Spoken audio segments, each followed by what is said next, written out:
जय भीम साथियों।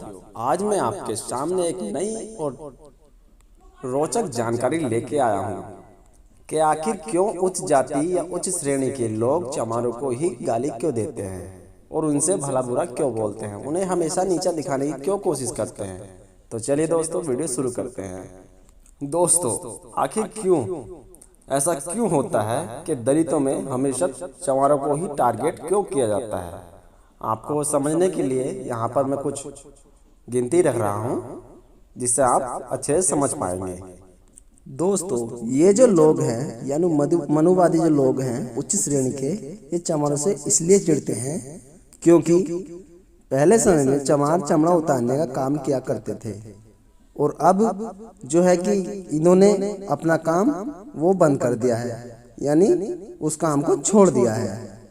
जैसे वे चमड़ा उतारकर जूती बनाकर बेचा करते थे, वो सारे काम इन्होंने बंद कर दिए हैं और नौकरी पेशे में लग चुके हैं।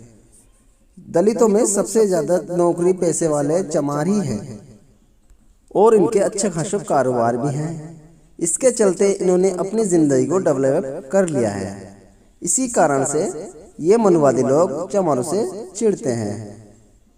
और दोस्तों, इसके चलते इन जाति ने बाबा साहब भीमराव अंबेडकर के 3 महत्वपूर्ण सिद्धांतों के बारे में उन सिद्धांतों को बहुत फॉलो किया है। ये 3 सिद्धांत हैं: शिक्षित बनो, संगठित रहो और संघर्ष करो।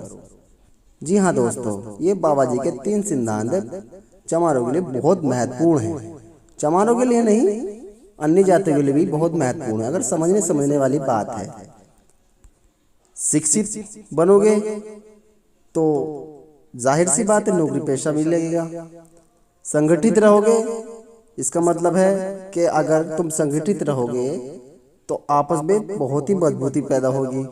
संघर्ष करोगे तो हर बड़े मुश्किल काम को भी तुम पास कर सकते हो, यानी उठा सकते हो, अपनी जिंदगी में कुछ भी कर गुजर सकते हो। ये बाबा जी के 3 सिद्धांतों का उदाहरण है। और दोस्तों, भीम आर्मी, बसपा जैसे राजनीतिक संगठन भी चमारों के पास है, यानी दलितों के पास है। और दोस्तों, इन्होंने पुराने रीति रिवाजों को त्याग कर अब बौद्ध धर्म की शिक्षा भी ली है, यानी बौद्ध धर्म भी अपनाया है। और अन्य जातियों ने इसके ऊपर ध्यान तक नहीं दिया और इसीलिए दलितों में चमार सबसे आगे है। और दोस्तों, ये जो चमार जाति है अपना आप को तो जागरूक करती है नहीं, चमारों को तो जागरूक करती है। ये अन्य दलित जातियों को भी जागरूक करने की प्रशंसा रखती है, जिसके चलते ब्राह्मण जाति और अन्य श्रवण जाति का जो लोकतंत्र है वो अंधेरे में जाता हुआ नजर आता है। और इनकी सबसे महत्वपूर्ण बात यही है कि अगर इन्हें कोई अधिकार लेना होता है तो संगठित होकर ये सब मिलकर सरकार के आगे अपने अधिकार लेने में सक्षम होते हैं, चाहे वो कोई भी मुद्दा हो।